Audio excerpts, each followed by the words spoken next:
Let me show you all display settings available on the Motorola Edge 60 Pro. So let's head to the settings and let's choose display. Over here we have the brightness level where we can adjust the level of the screen brightness. Obviously there's also adaptive brightness, also known as the automatic screen brightness, which can be enabled and disabled over here. Then we also have the dark theme, which allows you to turn everything to the dark mode. And if you tap on this option, you can also set up a schedule, so you can have the dark theme set up to be automatic, I mean. Then we have colors option, where we can change screen colors to look more natural, radiant, or vivid. There is also the color temperature adjustment, where we can tap anywhere on this wheel in order to set up the temperature. You can also press default in order to reset. Let's go back.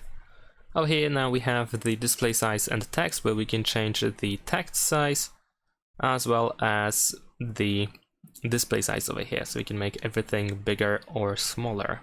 Simple as that. There's also the bold text option that makes the font thicker, and high contrast text that changes the text color to black or white. Let's go back.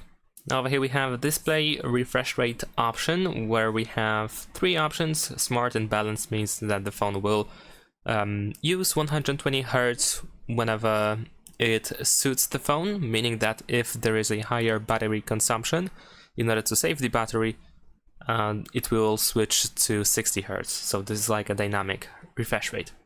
Hyper smooth means 120 Hz pretty much all the time, and efficiency first means 60 Hz pretty much all the time. Now let me actually switch back to the smart and balanced. There we go. And after that we have the full screen, which allows you to show or hide the camera cutout for specific apps that we have listed over here. Then we have the automatic screen rotation, which allows you to rotate the screen. I actually want to turn this off. There is also the color contrast, which can be set to medium or high. There is once again the high contrast text option. We have edge lights customization. Well, actually we can just turn on or off, but over here if you tap on this setting gear icon, you will go to the settings, where you can customize edge lights a little bit. And in these settings you can change the color. You can also choose when edge lights should be activated, and you also have lights behavior options. Besides that, we have the night light, which is the blue light filter. It turns the screen orange-ish in order to protect your eyes, which is useful at night. Then we have the flicker prevention, which keeps the screen from flickering in dark environments. Screen timeout, which is the time of inactivity after which the screen will turn off. There is also attentive display, which means that the screen will be kept on even if the time passes. If you are just looking at the phone. Then we have the screensaver options, where we can enable or disable the screensaver. You can also choose when to start the screensaver. And we have customization for the screensaver as well. And some other stuff like the screen recorder settings, where we have some options for the screen recorder. As you can see on the screen, this is all we got.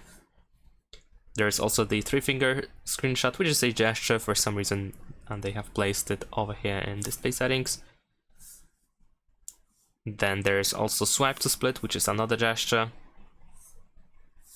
And smart connect, where we can just connect to other devices with the Smart Connect app.